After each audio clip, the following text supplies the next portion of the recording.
And good morning, Celtic fans, and welcome back to the One Celtic Fans View. Make sure you give this video a thumbs up so that you can get to as many Celtic fans as possible, and please share the video with your friends. This morning, I want to talk about a Celtic transfer that may happen this summer with Idah and another Celtic player. And it looks like that it's been mooted yesterday that Idah could be part of a cash+Player swap deal. Stick around to the end of the video, I'm going to talk about that. If you remember back a few summers, before there's a couple of stories I want to talk about. If you remember back a few summers, there was the will he, won't he, and where is Jota scenario. As Jota travelled around the world and took his holiday, taking in many, many countries from Europe to America. And it was the excitement. It was the excitement of will Jota sign for Celtic. This year, and it shows you how far Celtic have gone backwards, when the excitement is about Rovat, and Rokovata's agent has been taken to social media to big up his man to try and get as much wages from him as possible. Rokovata's second half hat trick for the Ireland under-21s against San Marino. Can you remember when they beat Scotland? That's going back a good few years, isn't it? San Marino, the young Celtic starlet, well, we'll call him a starlet. He is a player that's came through the youth system, and it's banging on the door to get some first game time. But the CAA agency have been fueling speculation, and they've been putting up things with him on social media. And his agent has taken to Twitter. That's now called X. And he's put a 30-minute hat trick from Rokovata for at Ireland Football under the 21s tonight. Hashtag CAA base. As if he's some kind of friggin' superstar.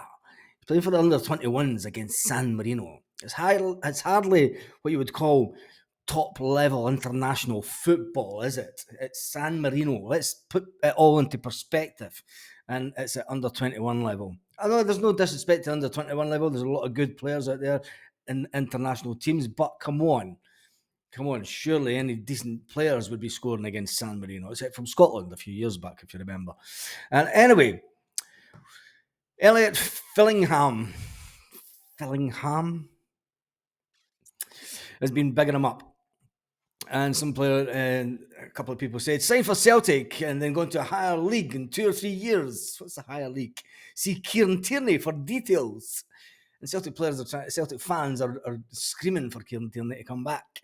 And then somebody else says, well done, son. And then there's a couple of other just crazy ass little comments. Anyway, but it is what it is, and it's how far Celtic have came back. And at the current moment, at this current time at Celtic, we do not have a man in charge of the scouting department. Yes, we managed to get rid of Lowell Jr. and his sidekicks, and we don't have anyone that's bringing forward a number of players to Brendan Rodgers. Now, there's a man called Neil McGuinness who was at Celtic a few years back, and he was the man that unearthed Virgil van Dijk.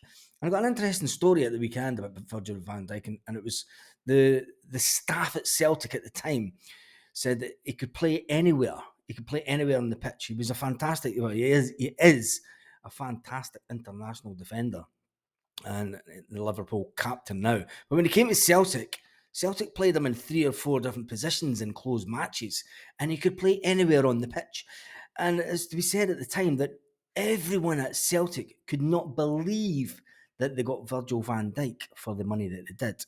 Neil McGuinness was the man responsible for getting Van Dijk back to Celtic. Getting him to Celtic, he could be in line for a return.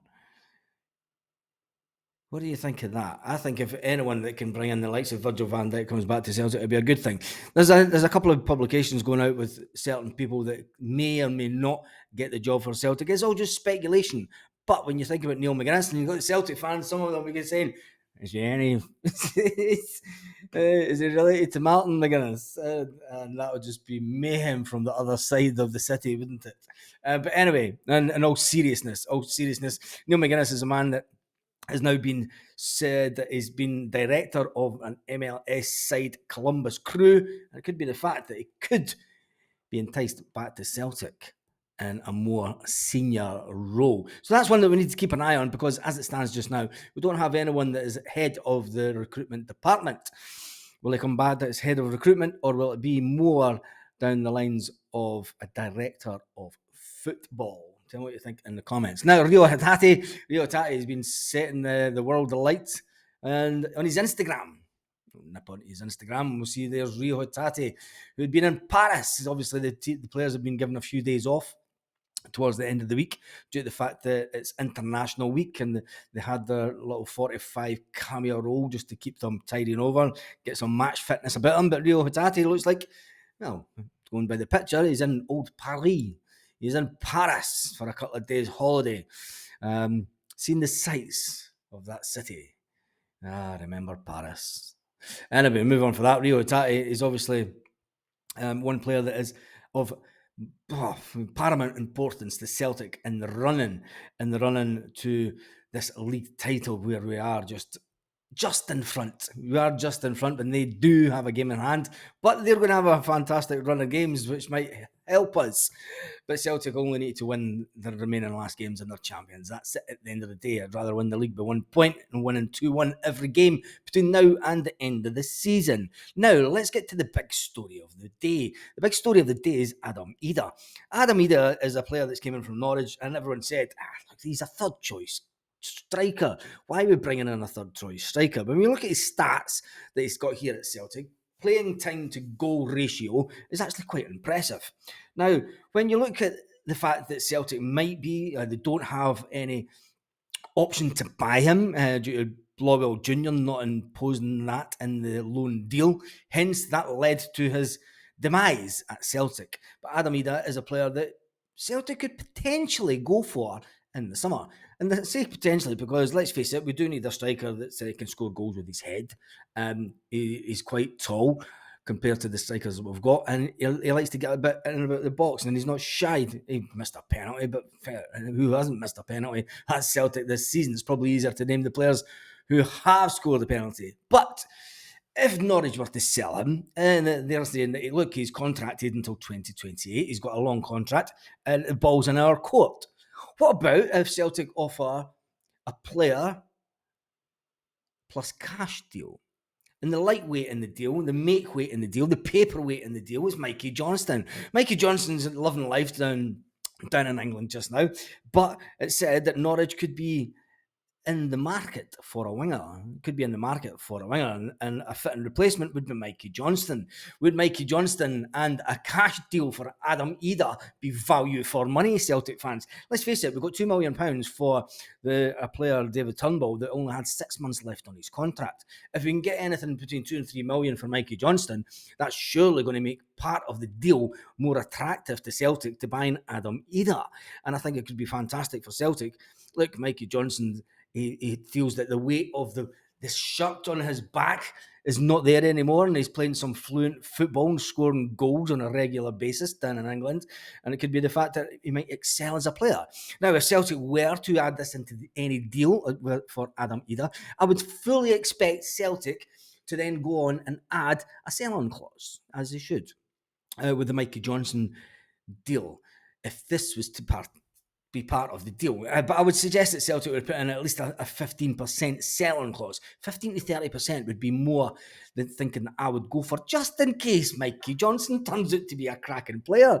And you've got to think about it. You know, he's left Celtic and he's found a bit of form. He was in Portugal last season. He did quite well in Portugal. He liked the football. He was playing happy. You know, he did get injured last season. But, you know, this season he's knuckled down. He's not been injured. He's had some regular time at Celtic. He's went away from Celtic and he's found that the shirt hasn't shrunk to fit him. He's not got that pressure of having to perform at the highest level. And guess what? He is performing at his highest level. So would he be a good paperweight deal? Would it be a deal sealer to get rid of Mikey Johnston plus cash for Adam Idah? I mean, you're only talking about a couple of million cash, but let's face it, Mikey Johnston hasn't scored as many goals in the past few years for Celtic, even on his game time. But when you look at the goals that Adam Idah has scored, it makes sense, doesn't it?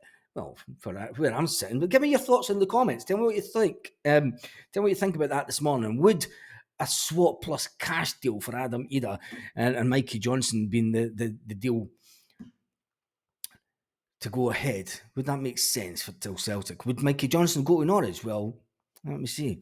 It's all to be decided in the next couple of months. But before then, we do have a little matter of one more international game before we return to Celtic this weekend. On that note, we'll be talking about Celtic at 6 o'clock live at Celtic Park time this evening. Make sure you join us for the first live in over a week. And we can talk about everything Celtic. And we might even go over the live that was postponed last week. It was cancelled at the last minute. We might even rate the Celtic players so far this season, and we'll talk about that ourselves. I mean, I won't just come out and give you my ratings. I want you to give me your ratings on the Celtic players that have played for Celtic this season. And on that note, have a fantastic day, Celtic fans all around the world. Lit. Roll up to the party, roll up to the party, roll up to the party.